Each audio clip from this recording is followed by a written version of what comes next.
एक गांव में दो भाई रहते थे। एक का नाम था राम और दूसरे का श्याम। राम बड़ा भाई था और श्याम छोटा। दोनों भाई स्वभाव से बिल्कुल ही अलग थे। बड़ा भाई राम सदा मस्ती के मूड में रहता। वह मेहनत करने में हमेशा पीछे रहता था। लेकिन छोटा भाई श्याम बहुत मेहनती था। छोटा भाई श्याम ही घर का सारा खर्च चलाता था। बड़ा भाई छोटे भाई के मेहनत पर के पैसों पर ही मौज करता था। श्याम बहुत ही सीधा साधा था और राम बहुत चालाक। श्याम जो पैसे कमा कर लाता, उनसे लाए हुए सामान से ही राम अपनी ज़िंदगी चलाता था। फिर भी श्याम का भी बुरा न मानता। राम खुद भरपेट भोजन कर लेता और श्याम के लिए बचा कुचा छोड़ देता था।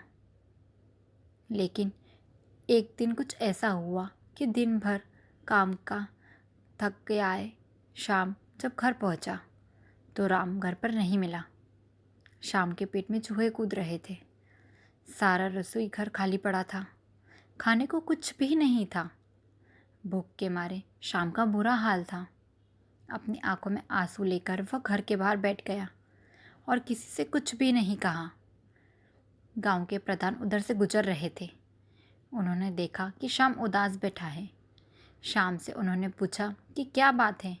पहले तो श्याम ने बताने से मना कर दिया, लेकिन प्रधान जी के ज़्यादा पूछने पर श्याम ने अपनी आपबीती कह सुनाई। श्याम की आपबीती सुनकर प्रधान जी की आंखों में आंसू आ गए। वह श्याम को अपने घर ले गए। पहले तो प्रधान जी ने श्याम को भरपेट भोजन कराया और बोले, तुम सारे दिन इतनी कड़ी मेहनत करते रहते हो और तुम्हारा बड़ा भाई राम मौज मस्ती करता है। उससे कहो कि वह या तो कुछ काम करे या अन्यथा बंटवारा कर ले। उससे अलग रहो और वह अलग रहेगा तभी काम की और तुम्हारी अहमियत को समझेगा। श्याम को प्रधान जी की बात अच्छी लगी। उसने घर जाकर राम से बंटवारे की बात कही, क्योंकि राम जानता था बंटवारे से उसका ही नुकसान होगा। वह पहले तो बंटवारे के लिए तैयार नहीं हुआ, लेकिन श्याम ज़्यादा जिद करने लगा तो राम ने मना नहीं किया और बोला, अगर तुम्हें बंटवारा करने का इतना ही शौक़ है तो चलो बंटवारा कर ही लेते हैं।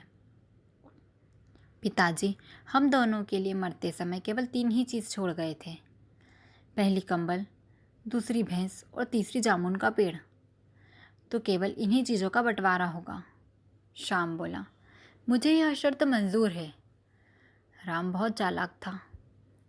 इसमें से कुछ भी उसका फ़ायदा ढूंढने की वह कोशिश करने लगा और उसे एक चाल सूझी और बोला, कंबल 2 हिस्सों में काटेंगे तो वह किसी के काम का नहीं रहेगा। इसलिए ऐसा करते हैं कि दिन में कंबल को तुम रख लो और यह कंबल रात को मेरे काम आएगा। इसी तरह भैंस को भी बांट लेना चाहिए। भैंस का आगे का हिस्सा तुम्हारा और पीछे का हिस्सा मेरा। अब बचा पेड़, तो जामुन के पेड़ के नीचे का भाग तुम्हारा होगा और ऊपर का मेरा। यह बंटवारा बराबर बराबर हो गया है। अभी भी कोई शक हो तो मुझे बता सकते हो, राम ने कहा। श्याम बहुत ही सीधा था।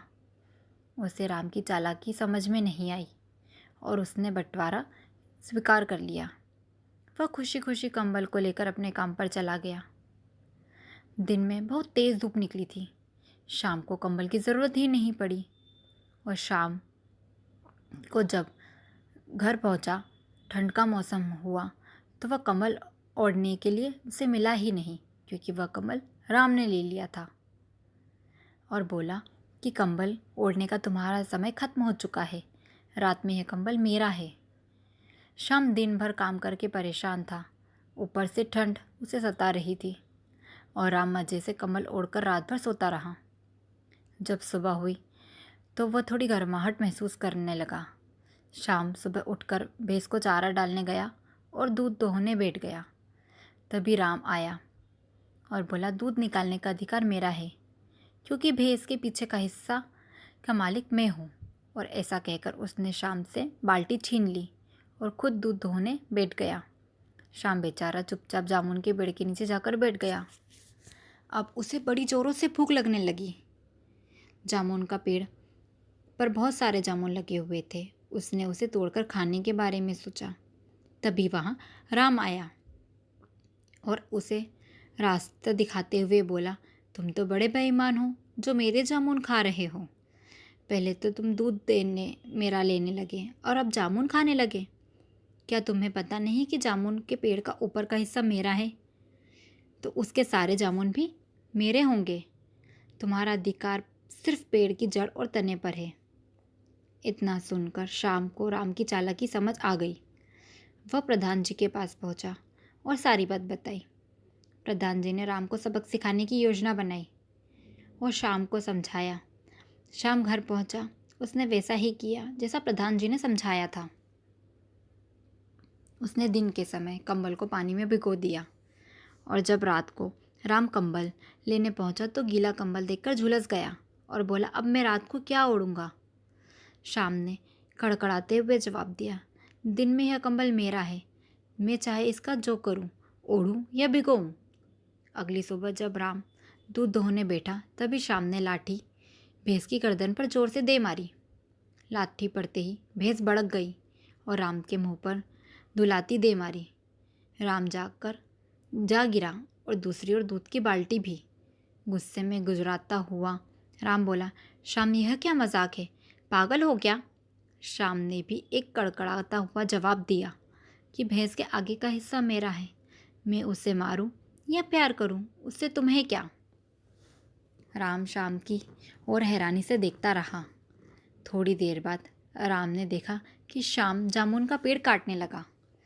तब राम बोला, अरे शाम, तुम्हारा दिमाग तो ठीक है, अगर जामुन का पेड़ काट दोगे तो जामुन कैसे मिलेंगे। शाम बोला, मेरा भाग तो केवल जड़ तना है, मैं अपने हिस्से के साथ चाहे जो करूं, इससे तुम्हें क्या, मुझे जामुन से कोई लेना देना नहीं है।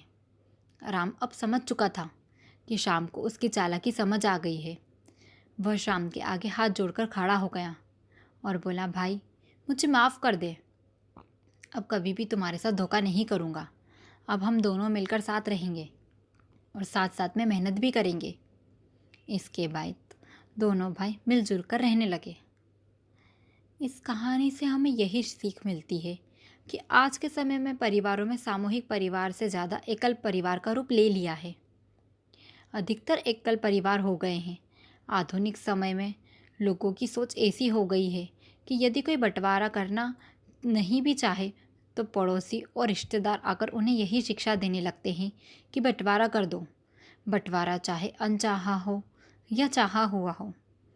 कभी कभी मेरे मन में यह ख्याल आता है कि बड़े होने पर कैसे एक सामूहिक परिवार की खुशी को एक बंटवारे में की छोटी सी आड़ छुपा लेती है, क्योंकि बच्चे सिर्फ अपने बारे में सोचने लगते हैं।